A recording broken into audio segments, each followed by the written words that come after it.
Komunitní plánování je proces, který najde uplatnění tam, kde skupina lidí hledá optimální podmínky pro život. Využívá se v nejrůznějších oblastech a velký význam má právě v sociálních službách.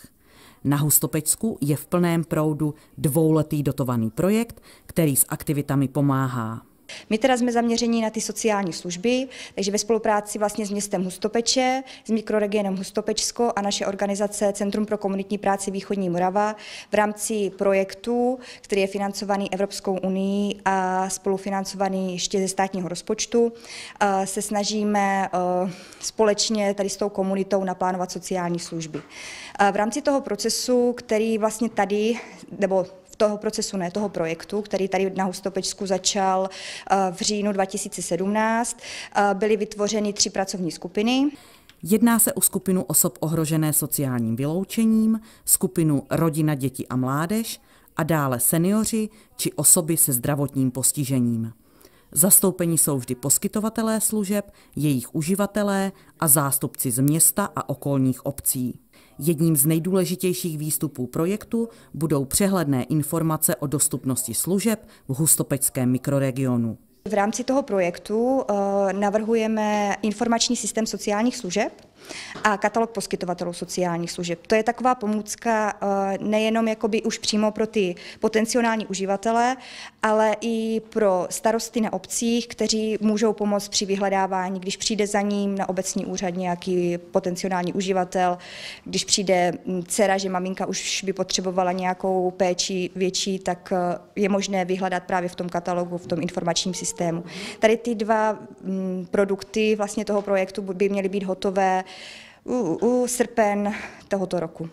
Prvními, kdo přijdou do kontaktu s lidmi potřebujícími pomoc, jsou zpravidla obvodní lékaři, zaměstnanci sociálního odboru a na menších obcích například starostové.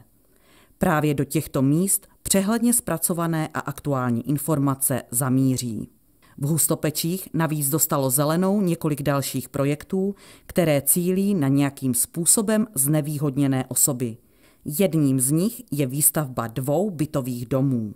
V ulici Žižkové vznikají 2 bytové domy. Jeden z nich už se staví a bude hotový v příštím roce. Je to bytový dům o 11 plně bezbariérových bytových jednotkách pro seniory 65+, tak se nazývá ten projekt podporovaného bydlení.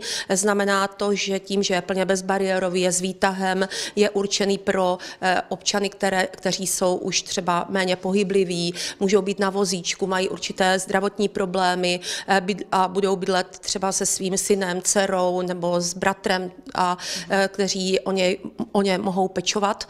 Samozřejmě i tím, že je to v areálu blízkosti polikliniky, nemocnice, to je plus tady tohoto zařízení. Druhý bytový dům vyroste hned vedle, město Hustopeče na něj bude žádat o dotaci a začátek stavby je naplánovaný na rok 2019, dokončení potom na rok 2020. 7 nových bytových jednotek bude určených pro rodiče nebo osoby pečující o dítě, kteří se ocitli v těžké životní situaci.